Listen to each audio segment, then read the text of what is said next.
My brothers, my sisters, reality.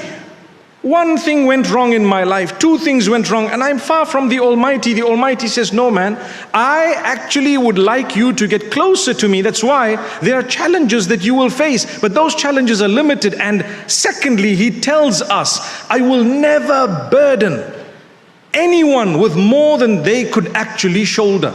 I'll never place on your shoulders more than you can cope and manage. So you can. He wants to push you. He wants to ensure that you do your best, you do better than you did the last time. Take a look at the schools that we've all been to, and many of us probably at school right now. Don't they push you with a more difficult exam every time you pass one? You get a certificate and you go to a more difficult stage. You get a certificate, a more difficult stage. So the Almighty tells us when He loves us, He will test us in order for us to gain closeness to Him even more. And when does this end? It doesn't end in this world. This world, the nature of it is that you will be tested right to the end.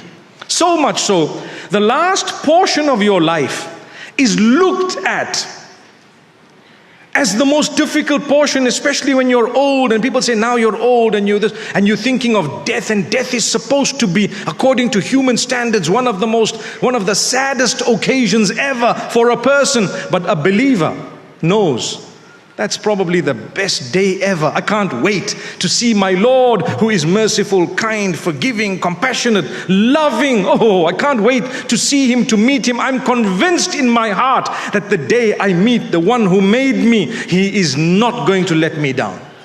Whoa. He's not going. How could He let me down? Shaitan will come to you and make you think for a moment, you know what?